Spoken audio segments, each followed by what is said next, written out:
الحمدللہ رب العالمین والصلاة والسلام علی خاتم النبیین اما بعد فاعوذ باللہ من الشیطان الرجیم بسم اللہ الرحمن الرحیم۔ پڑھیے الصلاة والسلام علیک یا رسول اللہ وعلی آلک واصحابک یا حبیب اللہ۔ الصلاة والسلام علیک یا نبی اللہ وعلی آلک واصحابک یا نور اللہ۔ درود پاک پڑھنے کے بے شمار فضائل و برکات ہیں۔ کاروباری حضرات بعض اوقات اس طرح کے وظائف پوچھتے ہیں کہ کوئی ایسا وظیفہ بتائیں جس میں کاروبار میں برکت بھی ہو، ناگہانی آفتوں مصیبتوں سے ہم محفوظ ہو جائیں، ہماری کوئی پروٹیکشن ہو جائے۔ تو میں ایک حدیث پاک آپ کو سنانا چاہتا ہوں۔ میرے آقا علیہ الصلوۃ والسلام فرماتے ہیں، جس کا مضمون ہے کہ جو شخص مصیبتوں اور پریشانیوں میں ہو اسے چاہیے کہ مجھ پر کثرت سے درود پڑھے کہ درود مصیبتوں اور پریشانیوں کو لے جاتا ہے۔ یعنی اگر کسی بھی تکلیف میں ہیں، اگر آپ چاہتے ہیں کہ وہ تکلیف، چاہے وہ بیماری ہے، چاہے وہ بزنس کی پرابلم ہے، واٹ ایور کلیمٹی اور پرابلم یو ہیو، درود پاک وہ وظیفہ ہے جو مشکلوں کو آسان کرنے والا وظیفہ ہے۔ اچھا، پھر اگر بینیفیشل کی بات کریں، ہم کاروباری لوگ ہیں، ہم ملٹیپلیکیشن آف بزنس کو غور کر رہے ہوتے ہیں کہ یار کدھر سرمایہ لگائیں یا کدھر سے آسانی کے ساتھ جو ہے وہ منافع کمایا جا سکے۔ تو نبی پاک علیہ الصلوۃ والسلام کی حدیث کا خلاصہ ہے کہ میرے آقا فرماتے ہیں، جو ایک بار درود پاک پڑھتا ہے اللہ اس پر اپنی 10 رحمتیں نازل فرماتا ہے، جو 10 بار درود پاک پڑھے اس پر 100 رحمتیں نازل فرماتا ہے، اور فرمایا جو 100 بار درود پاک پڑھے اللہ کریم اس کی دونوں آنکھوں کے درمیان یہ لکھ دیتا ہے، یعنی لکھ دیا جاتا ہے کہ یہ بندہ نفاق اور جہنم کی آگ سے آزاد ہے، اور اسے قیامت کے دن شہیدوں کے ساتھ رکھا جائے گا۔ اب مجھے بتائیں، ہر درود پر ملٹیپلائی بائی 10 رحمتیں۔ اب میں اگر گھر سے نکلتا ہوں، فیکٹری پہ جا رہا ہوں، آفس پہ جا رہا ہوں، اور درود پاک پڑھ کے جا رہا ہوں اور پڑھتا ہوا جا رہا ہوں، تو پروٹیکشن کتنی خوبصورت ہے کہ مجھ پر ہر وقت رحمتیں برس رہی ہیں۔ اور اگر کم از کم 100 بار دن میں درود پاک پڑھ لے تو یہ انعام کیا کم ہے کہ جہنم کی آگ سے بچ جائیں اور قیامت کے دن شہیدوں کے ساتھ حشر ہو جائے۔ تو اللہ مجھے بھی آپ کو بھی فضول کاموں سے بچ کر کثرت سے درود پاک پڑھنے کی توفیق عطا فرمائے۔ آئیے محبت سے درود پاک پڑھ لیں۔ صلو علی الحبیب صلی اللہ تعالی علی محمد صلی اللہ علیہ وسلم۔ بخاری شریف کی حدیث سے میں آج اپنے اس ٹاپک کا آغاز کروں گا۔ جو ٹاپک میں نے چوز کیا ہے، جیسے آپ یہ واقعہ سن لیں گے تو پھر انشاءاللہ مزید ایلوبریٹ کرنا آسان ہو جائے گا۔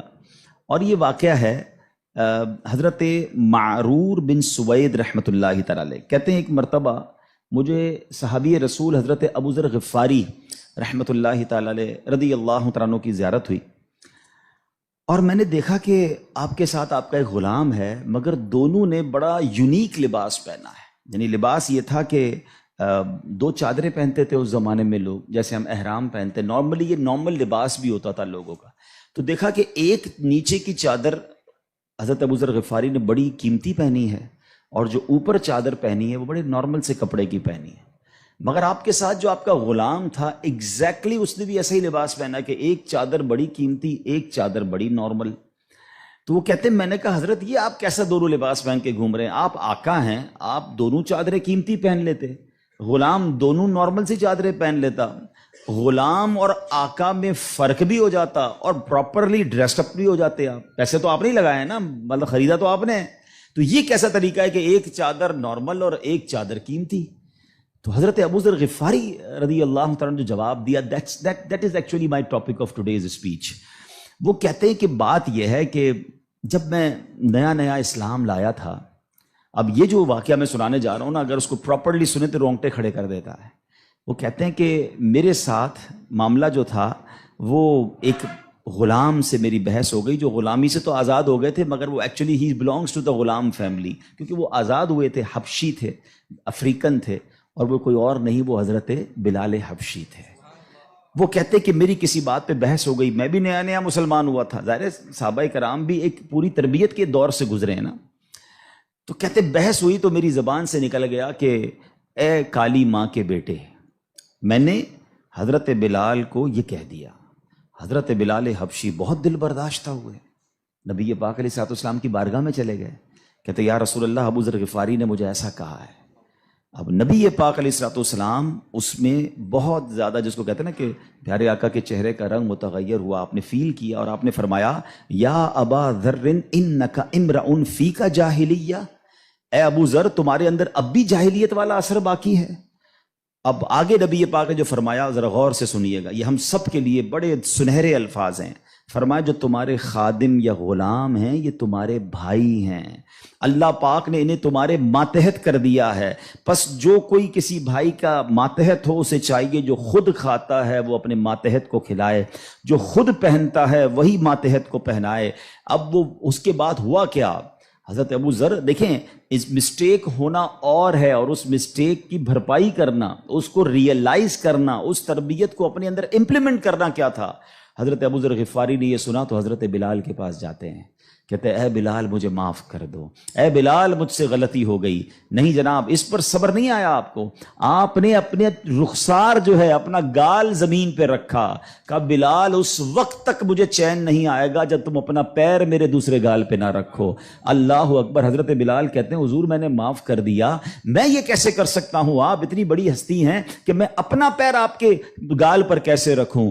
حضرت ابو ذر کو چین نہ آیا اور آپ نے حضرت بلال کے پیر کو اٹھا کر اپنے گال پر رکھا، یعنی معافی بھی مانگی تو تاریخ کی کیسی معافی مانگی۔ اور اس کے بعد کہتے ہیں بس اس کے بعد میں نے سوچ لیا کہ اپنے ہر غلام کے ساتھ، اپنے ہر ماتحت کے ساتھ میں نے یکساں سلوک کرنا ہے، جیسا میں نے لباس پہنا ہے ویسا میں نے اسے لباس پہنایا ہے۔ اب try to understand the difference between those times, اس وقت اور آج کے وقت میں فرق ذرا سمجھیے گا۔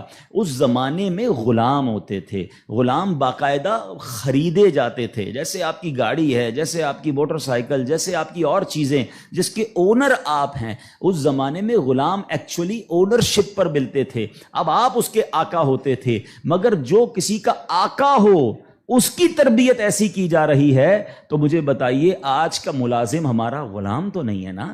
آج تو ہم نے اس سے ایک وقت کا اجارہ کیا ہے کہ جناب آپ 8 گھنٹے کے لیے میرے پاس آئیں گے اور پرٹیکولرلی یہ کام کریں گے، جو کام دیا میں اس سے وہ کام لے سکتا ہوں، نہ میرا وہ زر خرید غلام ہے، شام کو جا کر وہ کچھ بھی کرے اس کا میرا کوئی کانٹریکٹ ہی نہیں ہے۔ مگر اس کے باوجود جو آج ملازمین کے ساتھ سلوک کیا جاتا ہے، غلام کے ساتھ اچھا سلوک کرنے کا اسلام درس دیتا ہے، تو ملازمین کے ساتھ تو اس سے بڑھ کر اچھا سلوک کرنا ہوگا نا، کیونکہ وہ تو غلام بھی نہیں ہے۔ مگر آج غریب ملازمین کے ساتھ جس طرح بعض لوگ بیہیو کرتے ہیں، میں ایسا نہیں کہتا کہ سارے لوگ کرتے ہیں، ماشاءاللہ کچھ ہم نے دیکھا، چاہے وہ فیکٹری اونرز ہوں یا مالکان ہوں کاروبار کے، وہ بچوں جیسا سلوک کرتے ہیں، اور کرنا بھی یہی چاہیے۔ وہ غریب ہے تو اس کا مطلب یہ نہیں کہ اس کے پاس دل نہیں ہے، اور اسلام ہمیں حقوق بیان کرتا ہے اور ہمارے صحابہ نے اس کو کس طرح امپلیمنٹ کیا۔ اب یہ ایک بات ذہن میں رکھنی ہے، نبی پاک کی ایک حدیث یاد رکھیے گا، میرے آقا علیہ الصلوۃ والسلام فرماتے ہیں من آذا مسلمن فقط آذانی ومن آذانی فقط آذ اللہ، جس نے کسی مسلمان کو تکلیف دی۔ اب اس میں کہیں بھی ایسا نہیں ہے کہ اپنے برابر کے مسلمان کو تکلیف نہیں دینی ہے، میں چیمبر آف کامرس کا ممبر ہوں تو کسی چیمبر آف کامرس کے ممبر کو تکلیف نہیں دینی، میں فیکٹری مالک ہوں تو کسی فیکٹری مالک کو تکلیف نہیں دینی، میں ایک ایلیٹ کلاس یا اچھی کلاس کا رہنے والا ہوں تو اپنی طرح کے لوگوں کو تکلیف نہیں دینی۔ یہ مطلقاً حدیث ہے، من آذا مسلمن، ٹھیلے والے کو بھی تکلیف نہیں دینی جو مسلمان ہے، جو جناب میرا ملازم ہے اسے بھی تکلیف نہیں دینی، جو میری فیکٹری کا دروازہ کھولتا ہے مجھے اسے بھی تکلیف نہیں دینی۔ بلکہ میں آپ کو سچ بات بتاؤں، یہ وہ لوگ ہوتے ہیں کہ جن کے ساتھ اچھا سلوک کر کے ہم اپنے رب کو بہت راضی کر سکتے ہیں۔ اب ایک اور واقعہ سنیے، اور سبحان اللہ یہ واقعہ بھی حضرت بلال حبشی ہی سے ریلیٹ کرتا ہے۔ اب آپ ایک اور بات سمجھیے، حضرت بلال حبشی کا بیک گراؤنڈ کیا تھا؟ حبشہ جو ہے وہ ایتھوپیا کو کہتے ہیں، آج کل وہ ملک ایتھوپیا ہے، ٹھیک ہے نا؟ اٹ مینز وہ افریقن تھے، عرب کے اندر ایک افریقن غلام کے طور پر وہ آئے تھے، اور آپ نے بہت ڈیفیکلٹ لائف اسلام کے لیے گزاری۔ جو آپ کا آقا تھا نا امیہ، میں نے وہی کہا کہ باٹ کر لیتے تھے، خرید لیتے تھے، وہ بہت سخت اسلام دشمن تھا۔ اب امیہ کو جب پتا چلا کہ حضرت بلال مسلمان ہو گئے، اب اس نے حضرت بلال پر مظالم کے پہاڑ توڑ دیے. ابھی حیدرآباد میں ہم لوگ موجود ہیں, گرمی کا سیزن ہے, ہم شاید 10 منٹ بھی باہر گرمی میں کھڑے نہ رہ سکیں اس وقت, لیکن مکے کی گرمی, جن کو جو گئے مکے مدینے میں, حضرت بلال کو تپتی ریت پر وہ لٹاتا تھا. اجر عطا فرمائے حضرت ابو بکر صدیق رضی اللہ تعالیٰ عنہ کو. دیکھیں حضرت ابو بکر صدیق بھی بزنس مین تھے, یہ میرا ٹاپک نہیں ہے, ورنہ ایک بہت خوبصورت یہ بھی ٹاپک ہے کہ ہمارے صحابہ جو بزنس مین تھے انہوں نے کہاں کہاں پیسے خرچ کیے. میں اور آپ بھی کرتے ہیں, but what a right investment they did on that time. حضرت عثمان غنی کی انویسٹمنٹ دیکھیں, آج بھی حضرت عثمان غنی کا وقف مدینے میں جاری ہے, آپ کے علم میں ہوگا. بہرحال حضرت ابو بکر صدیق گئے اور امیہ سے کہا کہ بلال مجھے بیچ دو. اب امیہ جو تھا نا وہ بڑا شیطان تو تھا ہی, اسلام دشمن تھا. حضرت بلال سے اس کا بغض کی وجہ بھی یہی تھی. تو اس نے مثال کے طور پہ, اس وقت مارکیٹ ریٹ تھا 500 درہم, میں مثال کے طور پر اس نے کہا میں 1000 درہم لوں گا. آپ نے کہا ٹھیک ہے. حضرت ابوبکر کہتے ہیں کہ نہیں اب 2000 لوں گا. سودا ڈن ہونے کے بعد کہتا ہے اب 2000 لوں گا. آپ نے کہا اوکے. کہا 3000 لوں گا. آپ نے کہا اوکے. وہ قیمت بڑھاتا گیا, حضرت ابوبکر صدیق اوکے کرتے گئے. اب ایک پرٹیکولر بڑی بگ اماؤنٹ پر حضرت بلال کی ڈیل ہو گئی. امیہ کہتا ہے اے ابو بکر, میں نے تو تمہارے بزنس کے بڑے چرچے سنے تھے, مجھے تو یہ پتا تھا کہ تم جو ہے بڑے جانچ کر بڑی طریقے سے سودا خریدتے ہو, اتنا مہنگا یہ حبشی غلام خرید لیا. حضرت ابو بکر کے تاریخی الفاظ سنے, وہ کہتے ہیں امیہ تمہیں کیا معلوم بلال کی قیمت کیا ہے, تم اس سے زیادہ مانگتے میں اس سے زیادہ تمہیں دیتا. اللہ اکبر. رقم دی حضرت بلال کو لے کر نبی پاک کے پاس. اب ذرا سنیے گا, جب نبی پاک نے حضرت بلال کو دیکھا نا, کہا حضرت ابو بکر کہتے ہیں یا رسول اللہ بلال حاضر ہے, بلال کو آزاد کروا کے لایا ہوں. نبی پاک فرماتے ہیں اے ابو بکر, بلال کو خریدنے میں جتنے پیسے خرچ کیے تھوڑے پیسے میرے بھی اس میں شامل کر لو. اتنا پیار. اور حضرت بلال کے اس بیوٹیفل ڈیل میں حضرت ابو بکر نے کہا حضور میرا سب کچھ آپ ہی کا تو ہے, اگر میں نے کچھ خرچ کیا تو حضور یہ سب آپ کا ہے. اب حضرت بلال کا یہ بیک گراؤنڈ تھا, یاد رکھیے گا. اب مکے میں بڑے بڑے سردار بھی مسلمان ہوئے. آپ سب کو یاد ہونا چاہیے اسلامی تاریخ کا ایک ٹرننگ پوائنٹ تھا, اور وہ ٹرننگ پوائنٹ تھا فتح مکہ. ٹھیک ہے نا, فتح مکہ سے پہلے 10,000 لوگ مسلمان ہوئے. میں تھوڑا سا 1-2 منٹ میں تھوڑا سمرائز کر دوں تاکہ آپ میرے ساتھ اور انوالو بھی ہو جائیں, اور یہ تاریخ پتہ ہونی چاہیے. فتح مکہ ہوتی ہے 10 ہجری میں. 10 ہجری کا مطلب 8 ہجری میں, معاف کیجیے گا, فتح مکہ ہوتی ہے 8 ہجری میں. 8 ہجری کا مطلب ہے کہ نبی پاک علیہ الصلوۃ والسلام نے جو 40 سال کی عمر میں اسٹرگل آف اسلام شروع کی, اس کے 13 سال مکے میں گزارے, 8 سال مدینے میں گزارے. 13 اور 8 کتنے ہو گئے, 21 سال. 21 ایئرز میں 10,000 مسلمان ہوئے تھے. سمجھ رہے بات کو. اور اب کانکر ہوتا ہے مکہ. جب مکہ فتح ہوا اور تمام مظالم کرنے والے لوگ موجود تھے, سرداران مکہ موجود تھے, اور ان کو پتا تھا آج ہمارے تکہ بوٹی کر دیے جائیں گے, آج ہمارے سر قلم کر دیے جائیں گے, کیونکہ ہم نے تو اتنا ستایا ان کو, مکہ چھوڑ کے مدینے جانا پڑا. مگر اینڈ آف دا ڈے جو نبی پاک کا شاندار فیصلہ تھا کہ آپ نے سب کو معافی کا اعلان فرما دیا. یہاں تک کہ صحابہ کرام کی جن پراپرٹیز پر مکے کے کفار نے قبضہ کر لیا تھا, میرے آقا نے کہا وہ پراپرٹیاں بھی تمہیں ہم واپس نہیں لیں گے, وہ بھی تمہاری ہو گئیں. اس معافی کا فائدہ کیا ہوا یہ سمجھنا بہت ضروری ہے کہ 10,000 مسلمان ہیں 21 سالہ کوشش میں, اور سن 10 ہجری میں آفٹر 2 ایئرز جب میرے آقا فتح مکہ کے بعد حج فرماتے ہیں, جس کو ہم حجۃ الوداع کہتے ہیں, اور خطبہ حج کے موقع پر میدان عرفات میں 1,24,000 صحابہ کرام ہوتے ہیں. معافی کا فائدہ دیکھ رہے ہیں.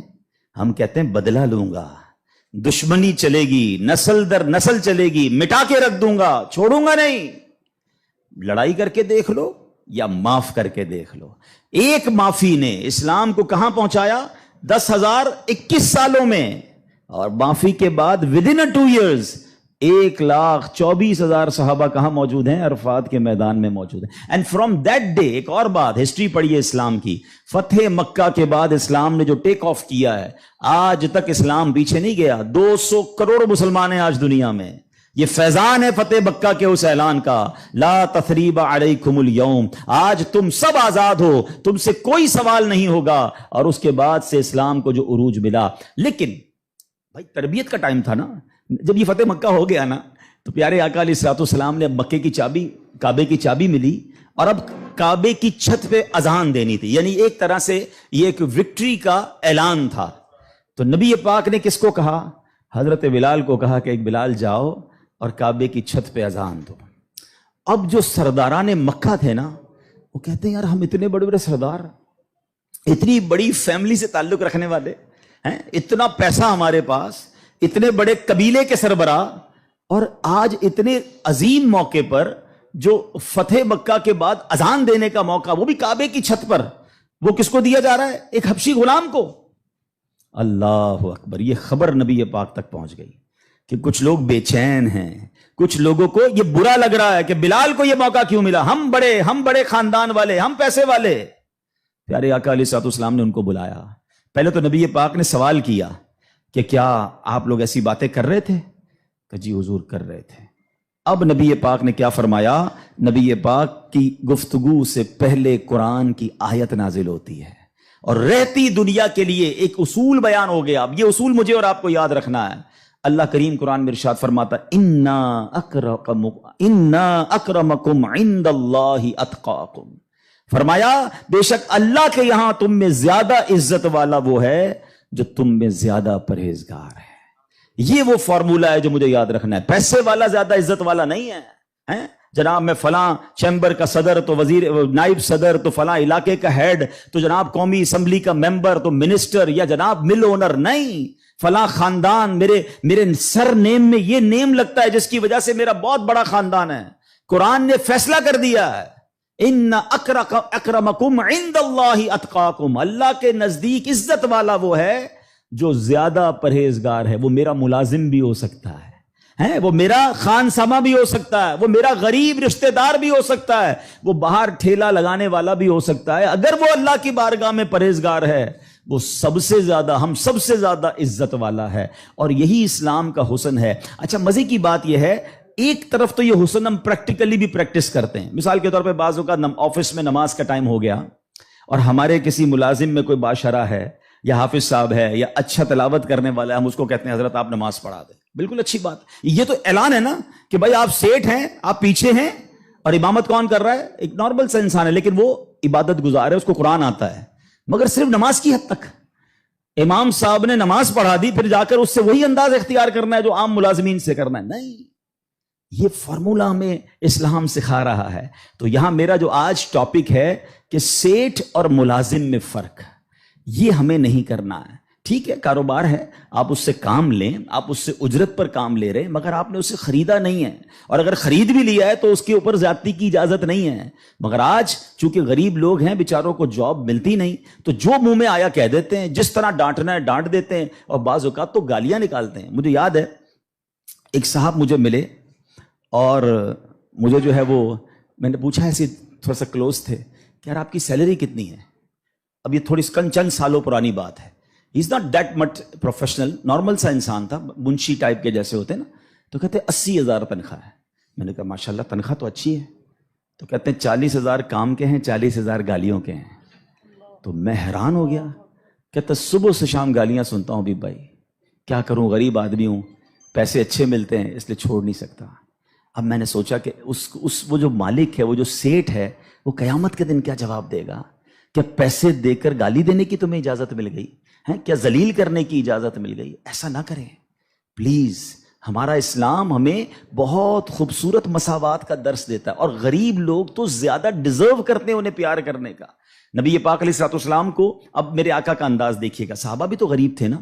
اب صحابہ میں ایک بہت بڑی تعداد تھی جو اصحاب صفہ کے تھے۔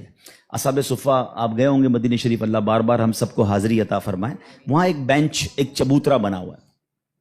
یہ جو اصحاب صفہ تھے نا، یاد رکھیے گا، یہ اپروکسیمیٹلی 70 کے قریب ہوتے تھے، ان کی تعداد پلس مائنس ہوتی تھی۔ ان میں بہت بڑا نام حضرت ابو ہریرہ رضی اللہ تعالیٰ عنہ کا بھی ہے۔ یہ صحابہ اتنے غریب تھے کہ ان کے پاس گھر نہیں ہوتا تھا، ان کے پاس پہننے کے لیے پورے کپڑے بھی نہیں ہوتے تھے، ایک لباس، ایک چادر پہن کے بعض اوقات بیٹھے ہوتے، مگر شوق کیا تھا کہ علم دین سیکھنا ہے، نبی پاک علیہ الصلوۃ والسلام سے تربیت لینی ہے۔ تو کھانا بھی پیارے آقا انہیں بھجوا دیتے، اور نبی پاک ان کے ساتھ رہتے تھے۔ اب ذرا یاد رکھیے گا، صحابہ کرام کچھ تھے جو مزدوری کا کام کرتے تھے۔ ہمارے ساتھ بھی کبھی کبھی ہوتا ہے کہ یار کوئی محنت مزدوری والا آئے تو اس کے کپڑوں سے اسمیل آتی ہے، کپڑے پرانے ہوتے ہیں، بدبو آ رہی ہوتی ہے، ہم اس سے دور ہو جاتے ہیں۔ اب کیا ہوا کہ نبی پاک علیہ الصلوۃ والسلام کے پاس کچھ ایسے لوگ آ کر بیٹھنا شروع ہوئے جب پیارے آقا اللہ کا ذکر کر رہے ہوتے تھے کہ بال بکھرے ہوتے تھے، پہننے کے لیے کپڑا ہوتا تھا اور ان کی اسمیل بھی آتی تھی، کپڑوں سے مہک بھی آتی تھی. تو نبی پاک علیہ السلام نے فرمایا الحمدللہ الذی جعل فی امتی من امری ان اصبر نفسی معہم، سب تعریف اللہ پاک کے لیے ہیں جس نے میری امت میں ایسے لوگ پیدا فرمائے جن کے ساتھ اپنی جان مانوس رکھنے کا مجھے حکم دیا گیا ہے. اور یہ حکم اللہ نے قرآن مجید فرقان حمید میں دیا، وَاصْبِرْ نَفْسَكَ مَعَ الَّذِينَ يَدْعُونَ رَبَّهُمْ بِالْغَدَاةِ وَالْعَشِيِّ يُرِيدُونَ وَجْهَهُ، اور اپنی جان کو ان لوگوں کے ساتھ مانوس رکھ جو صبح و شام اپنے رب کو پکارتے ہیں، اس کی رضا چاہتے ہیں، غریب ہیں مگر نیک ہیں، اللہ کی رضا چاہتے ہیں، ذکر الہی کرتے ہیں. آقا فرماتے نبی پاک ان مزدوروں کے ساتھ بیٹھ جایا کرتے تھے. اور آج بعض اوقات ہم اپنے ساتھ ایسے لوگوں کو بٹھانا پسند نہیں کرتے، بہت معذرت کے ساتھ. یہ تکبر کی نشانی ہے. تکبر کہتے ہی تو اسی کو ہے نا کہ اپنے سے کسی کو ذلیل سمجھنا. اور try to understand the severity of proud. یہ جو تکبر ہے نا، یہ اتنا خطرناک گناہ ہے کہ سب سے پہلے تو یہ سمجھیے کہ کائنات میں سب سے پہلا گناہ کیا ہوا تھا؟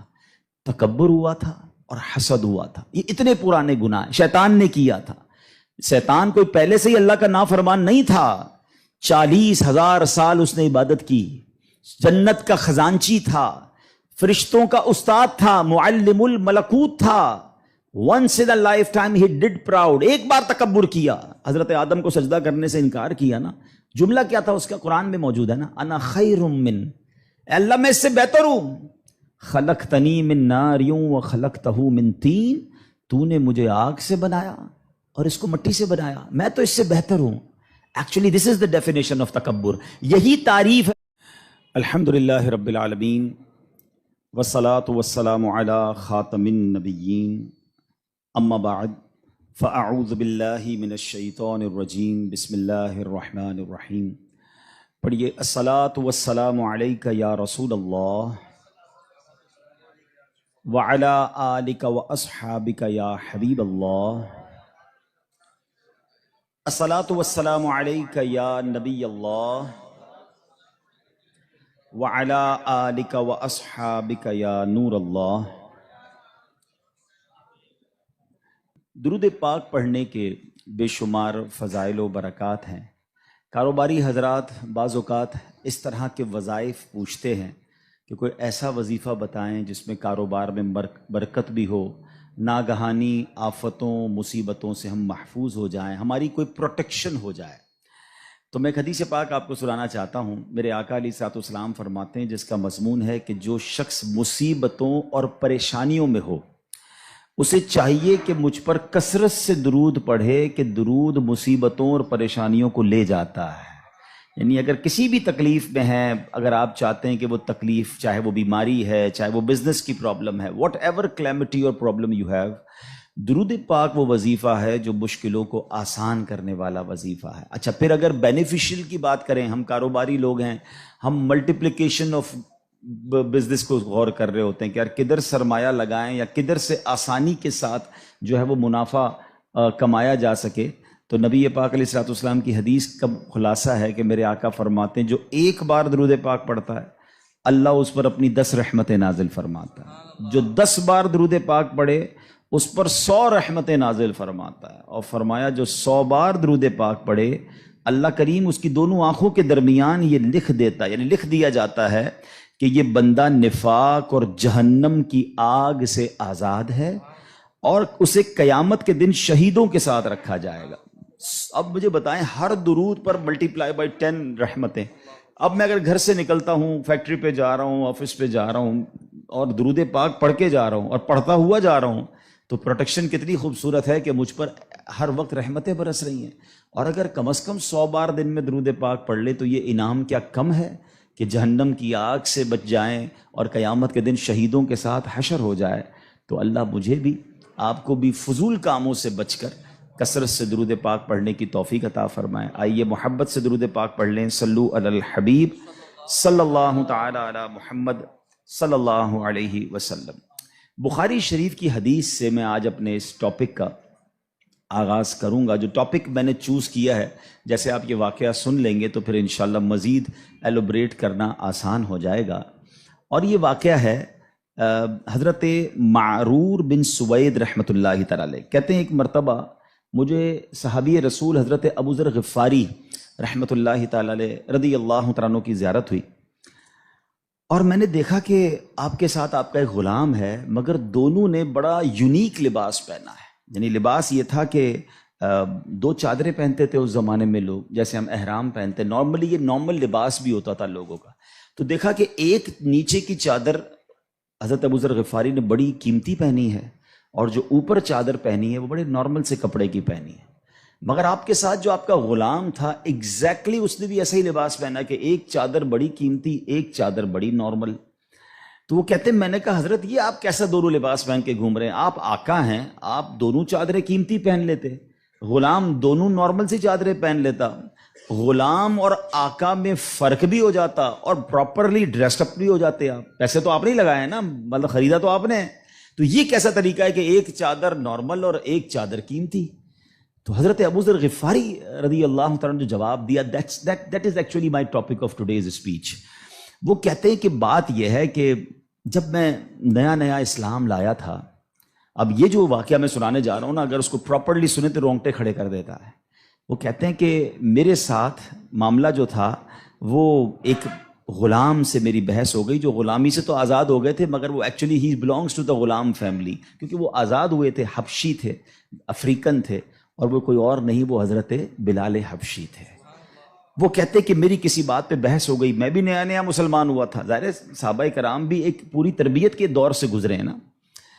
تو کہتے بحث ہوئی تو میری زبان سے نکل گیا کہ اے کالی ماں کے بیٹے، میں نے حضرت بلال کو یہ کہہ دیا.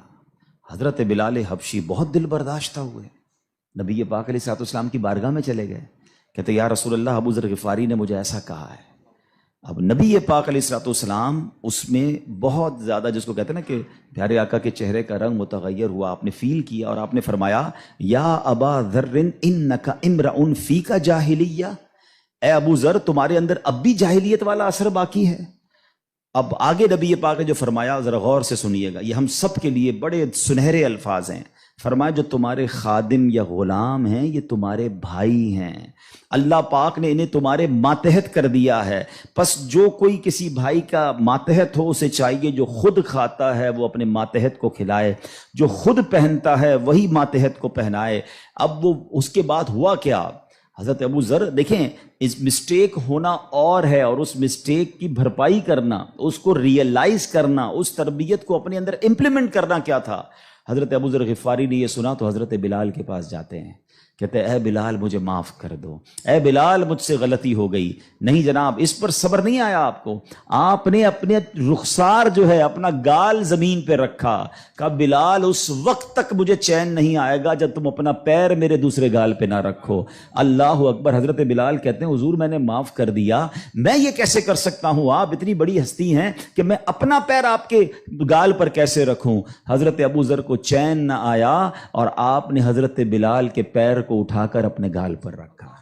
یعنی معافی بھی مانگی تو تاریخ کی کیسی معافی مانگی. اور اس کے بعد کہتے ہیں بس اس کے بعد میں نے سوچ لیا کہ اپنے ہر غلام کے ساتھ، اپنے ہر ماتحت کے ساتھ میں نے یکساں سلوک کرنا ہے. جیسا میں نے لباس پہنا ہے ویسا میں نے اسے لباس پہنایا ہے. اب try to understand the difference between those times. اس وقت اور آج کے وقت میں فرق ذرا سمجھیے گا. اس زمانے میں غلام ہوتے تھے، غلام باقاعدہ خریدے جاتے تھے، جیسے آپ کی گاڑی ہے، جیسے آپ کی موٹر سائیکل، جیسے آپ کی اور چیزیں جس کے اونر آپ ہیں. اس زمانے میں غلام ایکچولی اونرشپ پر ملتے تھے. اب آپ اس کے آقا ہوتے تھے، مگر جو کسی کا آقا ہو اس کی تربیت ایسی کی جا رہی ہے تو مجھے بتائیے آج کا ملازم ہمارا غلام تو نہیں ہے نا؟ آج تو ہم نے اس سے ایک وقت کا اجارہ کیا ہے کہ جناب آپ 8 گھنٹے کے لیے میرے پاس آئیں گے اور پرٹیکولرلی یہ کام کریں گے، جو کام دیا میں اس سے وہ کام لے سکتا ہوں. نہ میرا وہ زر خرید غلام ہے، شام کو جا کر وہ کچھ بھی کرے اس کا میرا کوئی کانٹریکٹ ہی نہیں ہے. مگر اس کے باوجود جو آج ملازمین کے ساتھ سلوک کیا جاتا ہے، غلام کے ساتھ اچھا سلوک کرنے کا اسلام درس دیتا ہے تو ملازمین کے ساتھ تو اس سے بڑھ کر اچھا سلوک کرنا ہوگا نا، کیونکہ وہ تو غلام بھی نہیں ہے۔ مگر آج غریب ملازمین کے ساتھ جس طرح بعض لوگ بیہیو کرتے ہیں، میں ایسا نہیں کہتا کہ سارے لوگ کرتے ہیں، ماشاءاللہ کچھ ہم نے دیکھا، چاہے وہ فیکٹری اونرز ہوں یا مالکان ہوں کاروبار کے، وہ بچوں جیسا سلوک کرتے ہیں، اور کرنا بھی یہی چاہیے ہے۔ وہ غریب ہے تو اس کا مطلب یہ نہیں کہ اس کے پاس دل نہیں ہے، اور اسلام ہمیں حقوق بیان کرتا ہے اور ہمارے صحابہ نے اس کو کس طرح امپلیمنٹ کیا۔ اب یہ ایک بات ذہن میں رکھنی ہے، نبی پاک کی ایک حدیث یاد رکھیے گا، میرے آقا علیہ الصلوۃ والسلام فرماتے ہیں من آذا مسلما فقط آذانی ومن آذانی فقط آذ اللہ، جس نے کسی مسلمان کو تکلیف دی۔ اب اس میں کہیں بھی ایسا نہیں ہے کہ اپنے برابر کے مسلمان کو تکلیف نہیں دینی ہے۔ میں چیمبر آف کامرس کا ممبر ہوں تو کسی چیمبر آف کامرس کے ممبر کو تکلیف نہیں دینی، میں فیکٹری مالک ہوں تو کسی فیکٹری مالک کو تکلیف نہیں دینی، میں ایک ایلیٹ کلاس یا اچھی کلاس کا رہنے والا ہوں تو اپنی طرح کے لوگوں کو تکلیف نہیں دینی۔ یہ مطلقاً حدیث ہے، من آذا مسلمن، ٹھیلے والے کو بھی تکلیف نہیں دینی جو مسلمان ہے، جو جناب میرا ملازم ہے اسے بھی تکلیف نہیں دینی، جو میری فیکٹری کا دروازہ کھولتا ہے مجھے اسے بھی تکلیف نہیں دینی۔ بلکہ میں آپ کو سچ بات بتاؤں، یہ وہ لوگ ہوتے ہیں کہ جن کے ساتھ اچھا سلوک کر کے ہم اپنے رب کو بہت راضی کر سکتے ہیں۔ اب ایک اور واقعہ سنیے، اور سبحان اللہ یہ واقعہ بھی حضرت بلال حبشی ہی سے ریلیٹ کرتا ہے۔ اب آپ ایک اور بات سمجھیے، حضرت بلال حبشی کا بیک گراؤنڈ کیا تھا؟ حبشہ جو ہے وہ ایتھوپیا کو کہتے ہیں، آج کل وہ ملک ایتھوپیا ہے، ٹھیک ہے نا۔ اٹ مینز وہ افریقن تھے، عرب کے اندر ایک افریقن غلام کے طور پر وہ آئے تھے، اور آپ نے بہت ڈیفیکلٹ لائف اسلام کے لیے گزاری۔ جو آپ کا آقا تھا نا امیہ، میں نے وہی کہا کہ باٹ کر لیتے تھے، خرید لیتے تھے، وہ بہت سخت اسلام دشمن تھا۔ اب امیہ کو جب پتا چلا کہ حضرت بلال مسلمان ہو گئے، اب اس نے حضرت بلال پر مظالم کے پہاڑ توڑ دیے۔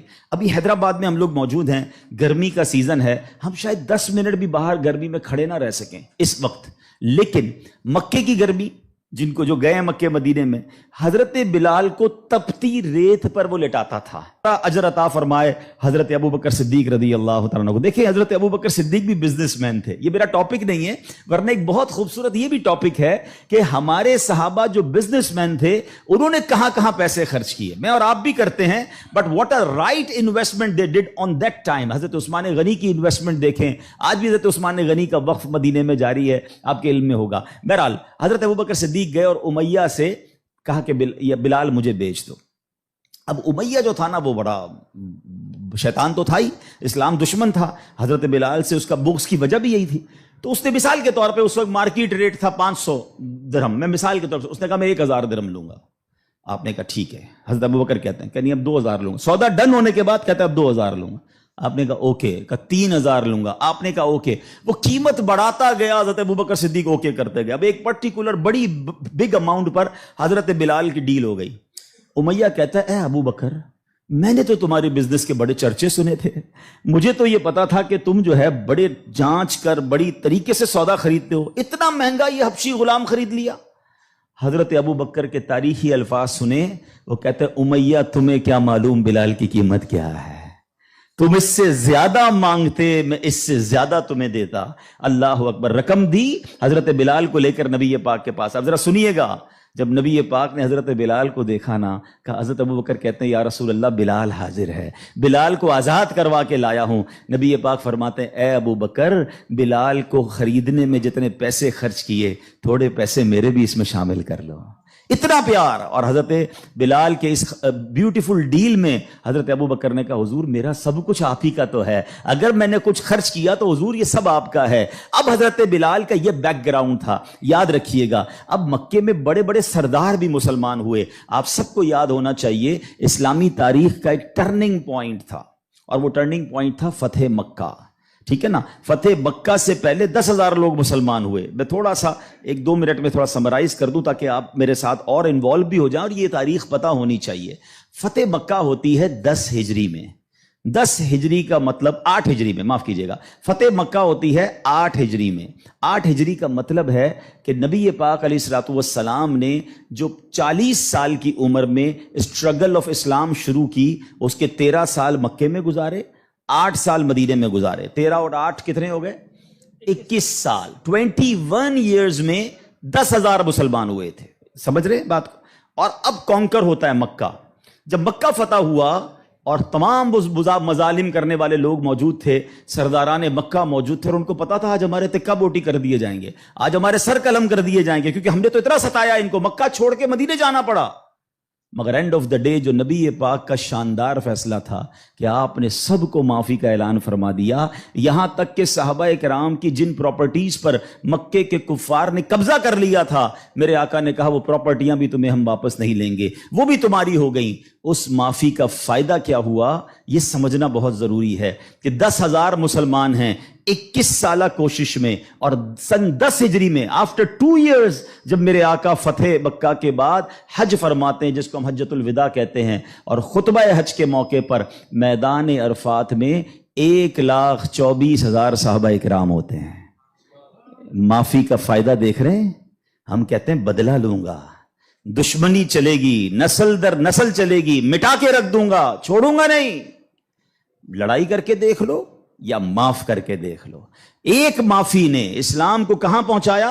10,021 سالوں میں. اور معافی کے بعد ودن 2 ایئرز 1,24,000 صحابہ کہاں موجود ہیں؟ عرفات کے میدان میں موجود ہیں. اینڈ فرام دیٹ ڈے، ایک اور بات، ہسٹری پڑھیے اسلام کی، فتح مکہ کے بعد اسلام نے جو ٹیک آف کیا ہے، آج تک اسلام پیچھے نہیں گیا. 200 کروڑ مسلمان ہیں آج دنیا میں. یہ فیضان ہے فتح مکہ کے اس اعلان کا، لا تثریب علیکم اليوم، آج تم سب آزاد ہو، تم سے کوئی سوال نہیں ہوگا. اور اس کے بعد سے اسلام کو جو عروج ملا. لیکن بھائی تربیت کا ٹائم تھا نا. جب یہ فتح مکہ ہو گیا نا تو پیارے آقا علیہ الصلوۃ والسلام نے اب مکے کی چابی، کعبے کی چابی ملی، اور اب کعبے کی چھت پہ اذان دینی تھی. یعنی ایک طرح سے یہ ایک وکٹری کا اعلان تھا. تو نبی پاک نے کس کو کہا؟ حضرت بلال کو کہا کہ ایک بلال جاؤ اور کعبے کی چھت پہ اذان دو. اب جو سرداران مکہ تھے نا، وہ کہتے ہیں یار ہم اتنے بڑے بڑے سردار، اتنی بڑی فیملی سے تعلق رکھنے والے ہیں، اتنا پیسہ ہمارے پاس، اتنے بڑے قبیلے کے سربراہ، اور آج اتنے عظیم موقع پر جو فتح مکہ کے بعد اذان دینے کا موقع، وہ بھی کعبے کی چھت پر، وہ کس کو دیا جا رہا ہے؟ ایک حبشی غلام کو. اللہ اکبر. یہ خبر نبی پاک تک پہنچ گئی کہ کچھ لوگ بے چین ہیں، کچھ لوگوں کو یہ برا لگ رہا ہے کہ بلال کو یہ موقع کیوں ملا، ہم بڑے خاندان والے، ہم پیسے والے. پیارے آقا علیہ الصلوۃ والسلام نے ان کو بلایا. پہلے تو نبی پاک نے سوال کیا کہ کیا آپ لوگ ایسی باتیں کر رہے تھے؟ کہ جی حضور کر رہے تھے. اب نبی پاک نے کیا فرمایا؟ نبی پاک کی گفتگو سے پہلے قرآن کی آیت نازل ہوتی ہے، اور رہتی دنیا کے لیے ایک اصول بیان ہو گیا. اب یہ اصول مجھے اور آپ کو یاد رکھنا ہے. اللہ کریم قرآن میں ارشاد فرماتا انا اکرمکم عند اللہ اتقاکم. فرمایا بے شک اللہ کے یہاں تم میں زیادہ عزت والا وہ ہے جو تم میں زیادہ پرہیزگار ہے. یہ وہ فارمولہ ہے جو مجھے یاد رکھنا ہے. پیسے والا زیادہ عزت والا نہیں ہے. جناب میں فلاں چیمبر کا صدر تو وزیر نائب صدر تو فلاں علاقے کا ہیڈ تو جناب قومی اسمبلی کا ممبر تو منسٹر یا جناب مل اونر نہیں. فلاں خاندان میرے سر نیم میں یہ نیم لگتا ہے جس کی وجہ سے میرا بہت بڑا خاندان ہے. قرآن نے فیصلہ کر دیا ہے ان اکرمکم عند اللہ اتقاکم. اللہ کے نزدیک عزت والا وہ ہے جو زیادہ پرہیزگار ہے. وہ میرا ملازم بھی ہو سکتا ہے، وہ میرا خان سما بھی ہو سکتا ہے، وہ میرا غریب رشتہ دار بھی ہو سکتا ہے، وہ باہر ٹھیلا لگانے والا بھی ہو سکتا ہے. اگر وہ اللہ کی بارگاہ میں پرہیزگار ہے وہ سب سے زیادہ، ہم سب سے زیادہ عزت والا ہے. اور یہی اسلام کا حسن ہے. اچھا مزے کی بات یہ ہے، ایک طرف تو یہ حسن ہم پریکٹیکلی بھی پریکٹس کرتے ہیں. مثال کے طور پہ بعض اوقات آفس میں نماز کا ٹائم ہو گیا اور ہمارے کسی ملازم میں کوئی باشرہ ہے یا حافظ صاحب ہے یا اچھا تلاوت کرنے والا ہے، ہم اس کو کہتے ہیں حضرت آپ نماز پڑھا دیں. بالکل اچھی بات. یہ تو اعلان ہے نا کہ بھائی آپ سیٹ ہیں، آپ پیچھے ہیں، اور امامت کون کر رہا ہے؟ ایک نارمل سا انسان ہے، لیکن وہ عبادت گزار ہے، اس کو قرآن آتا ہے. مگر صرف نماز کی حد تک. امام صاحب نے نماز پڑھا دی، پھر جا کر اس سے وہی انداز اختیار کرنا ہے جو عام ملازمین سے کرنا ہے؟ نہیں. یہ فارمولہ ہمیں اسلام سکھا رہا ہے. تو یہاں میرا جو آج ٹاپک ہے کہ سیٹ اور ملازم میں فرق، یہ ہمیں نہیں کرنا ہے. ٹھیک ہے کاروبار ہے، آپ اس سے کام لیں، آپ اس سے اجرت پر کام لے رہے ہیں، مگر آپ نے اسے خریدا نہیں ہے، اور اگر خرید بھی لیا ہے تو اس کے اوپر زیادتی کی اجازت نہیں ہے۔ مگر آج چونکہ غریب لوگ ہیں، بیچاروں کو جاب ملتی نہیں، تو جو منہ میں آیا کہہ دیتے ہیں، جس طرح ڈانٹنا ہے ڈانٹ دیتے ہیں، اور بعض اوقات تو گالیاں نکالتے ہیں۔ مجھے یاد ہے ایک صاحب مجھے ملے، اور مجھے جو ہے وہ میں نے پوچھا، ایسے تھوڑا سا کلوز تھے کہ یار آپ کی سیلری کتنی ہے؟ اب یہ تھوڑی چند سالوں پرانی بات ہے، is not that much professional, normal سا انسان تھا، منشی ٹائپ کے جیسے ہوتے ہیں نا، تو کہتے 80,000 تنخواہ ہے۔ میں نے کہا ماشاء اللہ تنخواہ تو اچھی ہے، تو کہتے ہیں 40,000 کام کے ہیں، 40,000 گالیوں کے ہیں۔ تو میں حیران ہو گیا، کہتا صبح سے شام گالیاں سنتا ہوں بھی بھائی، کیا کروں، غریب آدمی ہوں، پیسے اچھے ملتے ہیں اس لیے چھوڑ نہیں سکتا۔ اب میں نے سوچا کہ وہ جو مالک ہے، وہ جو سیٹ ہے، وہ قیامت کے دن کیا جواب دے گا؟ کیا پیسے دے کر گالی دینے کی تمہیں اجازت مل گئی ہے؟ کیا ذلیل کرنے کی اجازت مل گئی؟ ایسا نہ کریں پلیز۔ ہمارا اسلام ہمیں بہت خوبصورت مساوات کا درس دیتا ہے، اور غریب لوگ تو زیادہ ڈیزرو کرتے ہیں انہیں پیار کرنے کا۔ نبی پاک علیہ الصلوۃ والسلام کو، اب میرے آقا کا انداز دیکھیے گا، صحابہ بھی تو غریب تھے نا۔ اب صحابہ میں ایک بہت بڑی تعداد تھی جو اصحاب صفہ کے تھے۔ اصحاب صفہ آپ گئے ہوں گے مدینہ شریف، اللہ بار بار ہم سب کو حاضری عطا فرمائے۔ وہاں ایک بینچ، ایک چبوترا بنا ہوا ہے۔ یہ جو اصحاب صفہ تھے نا، یاد رکھیے گا، یہ اپروکسیمیٹلی 70 کے قریب ہوتے تھے، ان کی تعداد پلس مائنس ہوتی تھی۔ ان میں بہت بڑا نام حضرت ابو ہریرہ رضی اللہ تعالیٰ عنہ کا بھی ہے۔ یہ صحابہ اتنے غریب تھے کہ ان کے پاس گھر نہیں ہوتا تھا، ان کے پاس پہننے کے لیے پورے کپڑے بھی نہیں ہوتے تھے، ایک لباس، ایک چادر پہن کے بعض اوقات بیٹھے ہوتے، مگر شوق کیا تھا کہ علم دین سیکھنا ہے، نبی پاک علیہ الصلوۃ والسلام سے تربیت لینی ہے۔ تو کھانا بھی پیارے آقا انہیں بھجوا دیتے، اور نبی پاک ان کے ساتھ رہتے تھے۔ اب ذرا یاد رکھیے گا، صحابہ کرام کچھ تھے جو مزدوری کا کام کرتے تھے۔ ہمارے ساتھ بھی کبھی کبھی ہوتا ہے کہ یار کوئی محنت مزدوری والا آئے تو اس کے کپڑوں سے اسمیل آتی ہے، کپڑے پرانے ہوتے ہیں، بدبو آ رہی ہوتی ہے، ہم اس سے دور ہو جاتے ہیں۔ اب کیا ہوا کہ نبی پاک علیہ الصلوۃ والسلام کے پاس کچھ ایسے لوگ آ کر بیٹھنا شروع ہوئے، جب پیارے آقا اللہ کا ذکر کر رہے ہوتے تھے، کہ بال بکھرے ہوتے تھے، پہننے کے لیے کپڑا ہوتا تھا، اور ان کی اسمیل بھی آتی تھی، کپڑوں سے مہک بھی آتی تھی۔ تو نبی پاک علیہ الصلوۃ والسلام نے فرمایا، الحمدللہ الذی جعل فی امتی من امری ان اصبر نفسی معہم، سب تعریف اللہ پاک کے لیے ہیں جس نے میری امت میں ایسے لوگ پیدا فرمائے جن کے ساتھ اپنی جان مانوس رکھنے کا مجھے حکم دیا گیا ہے۔ اور یہ حکم اللہ نے قرآن مجید فرقان حمید میں دیا، وَاصْبِرْ نَفْسَكَ مَعَ الَّذِينَ يَدْعُونَ رَبَّهُمْ بِالْغَدَاةِ وَالْعَشِيِّ يُرِيدُونَ وَجْهَهُ، اور اپنی جان کو ان لوگوں کے ساتھ مانوس رکھ جو صبح و شام اپنے رب کو پکارتے ہیں، اس کی رضا چاہتے ہیں، غریب ہیں مگر نیک ہیں، اللہ کی رضا چاہتے ہیں، ذکر الہی کرتے ہیں۔ آقا فرماتے نبی پاک ان مزدوروں کے ساتھ بیٹھ جایا کرتے تھے۔ اور آج بعض اوقات ہم اپنے ساتھ ایسے لوگوں کو بٹھانا پسند نہیں کرتے، بہت معذرت کے ساتھ۔ یہ تکبر کی نشانی ہے۔ تکبر کہتے ہی تو اسی کو ہے نا، کہ اپنے سے کسی کو ذلیل سمجھنا، اور try to understand the severity of proud. یہ جو تکبر ہے نا، یہ اتنا خطرناک گناہ ہے کہ سب سے پہلے تو یہ سمجھیے کہ کائنات میں سب سے پہلا گناہ کیا ہوا تھا؟ تکبر ہوا تھا اور حسد ہوا تھا۔ یہ اتنے پرانے گناہ شیطان نے کیا تھا۔ شیطان کوئی پہلے سے ہی اللہ کا نافرمان نہیں تھا، 40,000 سال اس نے عبادت کی، جنت کا خزانچی تھا، فرشتوں کا استاد تھا، معلم الملکوت تھا۔ once in a lifetime he did proud، ایک بار تکبر کیا، حضرت آدم کو سجدہ کرنے سے انکار کیا نا۔ جملہ کیا تھا اس کا؟ قرآن میں موجود ہے نا، انا خیر من، اے اللہ میں اس سے بہتر ہوں، خلقتنی من نار وخلقتہ من طین، تو نے مجھے آگ سے بنایا اور اس کو مٹی سے بنایا، میں تو اس سے بہتر ہوں۔ Actually this is the definition of تکبر، یہی تعریف ہے۔ الحمدللہ رب العالمین، والصلاة والسلام علی خاتم النبیین، اما بعد فاعوذ باللہ من الشیطان الرجیم، بسم اللہ الرحمن الرحیم۔ پڑھیے، الصلاة والسلام علیک یا رسول اللہ وعلی آلک واصحابک یا حبیب اللہ، الصلاة والسلام علیک یا نبی اللہ وعلی آلک واصحابک یا نور اللہ۔ درود پاک پڑھنے کے بے شمار فضائل و برکات ہیں۔ کاروباری حضرات بعض اوقات اس طرح کے وظائف پوچھتے ہیں کہ کوئی ایسا وظیفہ بتائیں جس میں کاروبار میں برکت بھی ہو، ناگہانی آفتوں مصیبتوں سے ہم محفوظ ہو جائیں، ہماری کوئی پروٹیکشن ہو جائے۔ تو میں ایک حدیث پاک آپ کو سنانا چاہتا ہوں۔ میرے آقا علیہ الصلوۃ والسلام فرماتے ہیں، جس کا مضمون ہے کہ جو شخص مصیبتوں اور پریشانیوں میں ہو، اسے چاہیے کہ مجھ پر کثرت سے درود پڑھے، کہ درود مصیبتوں اور پریشانیوں کو لے جاتا ہے۔